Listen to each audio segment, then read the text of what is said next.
Se você deseja de fato viver, você precisa atentar para aquilo que é primordial para estabelecer a vida de Deus em nós.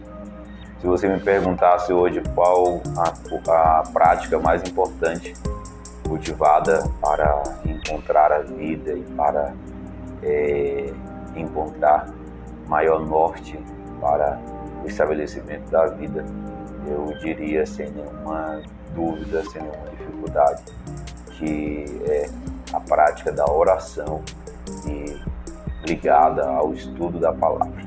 Certamente nós não saberemos orar se nós não conhecermos a palavra, se nós não conhecermos o Deus que se revela nas Escrituras e também não nos conhecermos. A Bíblia, ela nos revela quem nós somos, revela quem Deus é, revela aquilo que Ele tem para nós, revela os caminhos pelos quais nós devemos seguir para encontrarmos realmente os caminhos de vida, certo?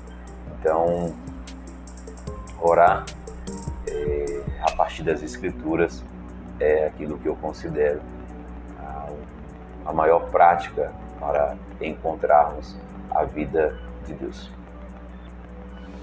Este é o canal Deixa a Vida Viver. Você é muito bem-vindo aqui no nosso canal e hoje eu quero falar sobre a necessidade de orar para encontrarmos vida. Se você deseja de fato viver, você precisa fazer isso.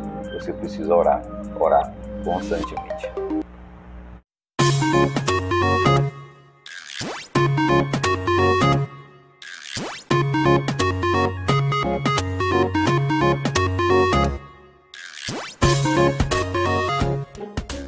O Senhor Jesus, de muitas maneiras, procurou nos orientar, nos ensinar acerca da prática da oração.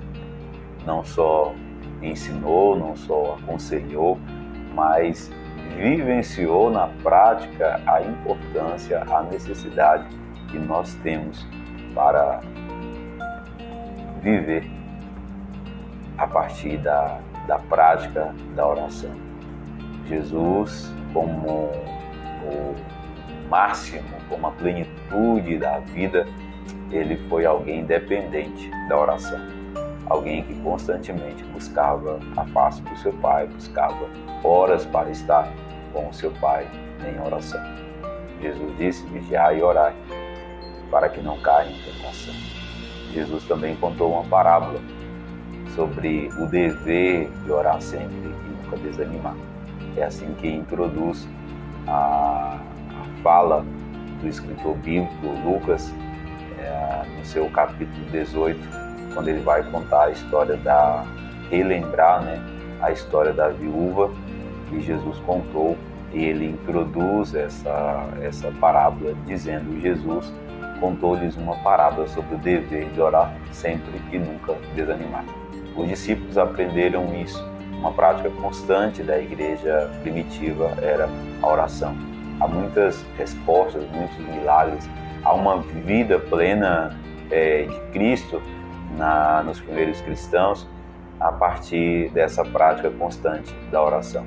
O apóstolo Paulo, ele vai incentivar também a semelhança de Jesus, não só ensinar, mas há uma prática constante na vida de Paulo nesse quesito da oração. Lendo a carta aos Efésios, a gente percebe muitas repetições acerca do seu compromisso com a oração, quanto ele se colocava em oração em favor da igreja, especialmente dos irmãos ali da igreja de Éfeso, como ele vai mencionar. Orar é a grande necessidade. Se nós não oramos, de fato nós ficamos alheios à vida. A vida é Deus. Orar é nos conectar com a vida.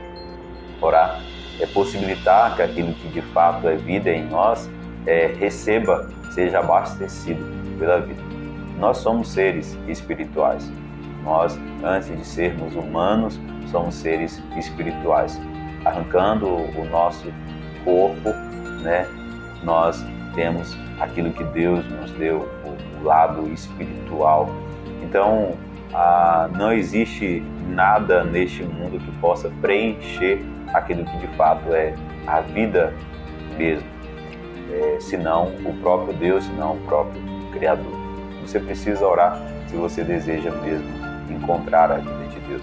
Orar segundo as Escrituras. Você não pode pensar jamais que você conseguirá ter uma vida de oração separada do estudo da Bíblia, da meditação nas Escrituras, certo?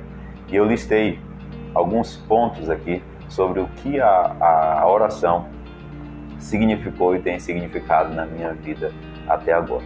A primeira coisa que eu destaquei aqui é que a oração me firmou na família de Jesus. Foi através de uma oração que eu encontrei forças para me ligar à família de Jesus, à igreja do Senhor, e até hoje estar firme nos caminhos do Senhor. Eu lembro da oração que eu fiz naquele dia. Eu ouvi aquela mensageira, que era aquela pregadora da palavra, dizendo: se está ruim, ora que melhora. Eu estava num dos momentos mais críticos da minha vida emocionalmente, sem expectativa, sem motivação para viver. E eu fiz uma oração pedindo a Deus, diante daquela palavra, eu fiz uma oração pedindo a Deus: Senhor, me dê forças para que eu fique na família, para que eu fique na igreja, nunca mais saia, me dê forças para isso. E já faz aí 21 anos desde aquela oração, e o Senhor tem me dado a graça de permanecer na família, permanecer ligado na igreja, através daquela oração. Lembro como se fosse hoje aquela oração. Um outro ponto que eu destaquei é a oração me fez resistir, me fez e me faz resistir nos momentos mais difíceis da minha vida, nos momentos mais caóticos da minha vida. Foi a oração que me socorreu. Eu não sabia muitas vezes o que falar, mas eu sabia pedir por misericórdia, por compaixão. E foi essa prática, foi essa insistência, foi essa perseverança na oração nos momentos caóticos da minha vida que me fez resistir, me fez passar por eles, e ainda é esse recurso que me faz resistir quando as coisas ficam bem difíceis. É esse o recurso que eu tenho. A terceira coisa que eu listei: a oração me deu e me dá consciência constante da presença e do amor de Deus. Somente através da oração, dos momentos prolongados, ou às vezes de momentos curtos também, é que eu encontro a consciência da presença de Deus e do amor de Deus. É muito bom ser tocado pela presença de Deus e sentir o amor dele diante das circunstâncias. Mas somente através da oração nós podemos encontrar essa presença, nós podemos encontrar a certeza, essa consciência desse amor. A quarta coisa que eu listei aqui: a oração me fez e me faz enxergar mentiras e fantasias que existiam e que ainda existem na minha vida.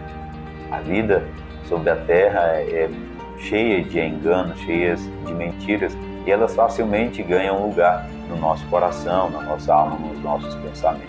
E a oração me dá consciência e faz enxergar mentiras e fantasias que ainda existem. Na presença do santo, na presença do verdadeiro, na presença do justo, tudo que está encoberto vem à tona.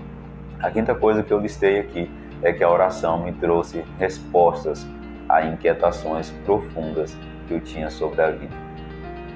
Foi através da oração, foi através de uma insistência, através de constantes súplicas que o Senhor me trouxe respostas a perguntas que causavam inquietações profundas na minha alma, na minha mente. E quanto mais você encontra respostas para suas inquietações, mais a sua alma vai encontrando a paz que Deus nos oferece. Por isso que Paulo também vai dizer para nós não andarmos ansiosos, mas apresentarmos os nossos pedidos, as nossas súplicas ao Senhor com ação de graça. E a paz de Deus, que excede todo entendimento, guardará o nosso coração e a nossa mente em Cristo Jesus. Então, é isso que a oração faz. A sexta coisa que eu listei aqui: a oração me fez e me faz resolver conflitos de maneira pacífica. A oração, ela nos ajuda a resolver nossos conflitos, principalmente nos relacionamentos, de maneira pacífica, sem fazer guerra. A oração nos acalma para que nós possamos jogar paz, espalhar a paz para a situação conflituosa. E a última coisa que eu listei aqui, a oração me põe em contato direto com aquele que é a vida. Foi algo que eu mencionei e também quis mencionar aqui no final, porque é isso que é o sentido maior da oração. A oração me põe em contato direto com a vida, aquele que é a vida, certo? Então, somente em Deus existe a vida no seu sentido pleno e a oração me faz conectar com a vida. Então, por isso que se nós desejamos mesmo viver, eu preciso crescer, eu preciso explorar a minha prática, o meu direito de estar diante de Deus constantemente em oração, tá? Que Deus possa abençoar a sua vida e que você sinta muita vontade, muita sede de estar constantemente na presença dele. Foi o próprio Senhor Jesus que disse: entra no teu quarto, fecha a porta e fale ao teu Pai que está em secreto, e o seu Pai que te vê em secreto te responderá ou te recompensará. Nós não podemos fazer da oração um meio só para pedirmos as coisas da terra. Nós precisamos fazer da oração principalmente um meio para estarmos livres das coisas da terra, porque muitas vezes nós não conseguimos ficar com o Senhor em oração, porque a nossa alma está ansiosa, cheia pelas coisas da terra. Então, quando você começar a orar, mesmo no sentido que Deus deseja, você perceberá que a sua alma vai perdendo, a sua mente vai perdendo o anseio, o grande anseio para ter mais da terra. Pelo contrário, a sua alma vai ansiando, vai desejando, a sua mente vai desejando mais e mais as coisas do alto. Deus abençoe a sua vida com esse profundo desejo de vida, se lançando na presença do Criador, em oração, em conversa com Ele, ou até mesmo em silêncio diante dele, porque até o nosso silêncio diante de Deus, na verdade o silêncio é uma grande forma de orar, de estar diante do nosso Senhor, daquele que é a vida.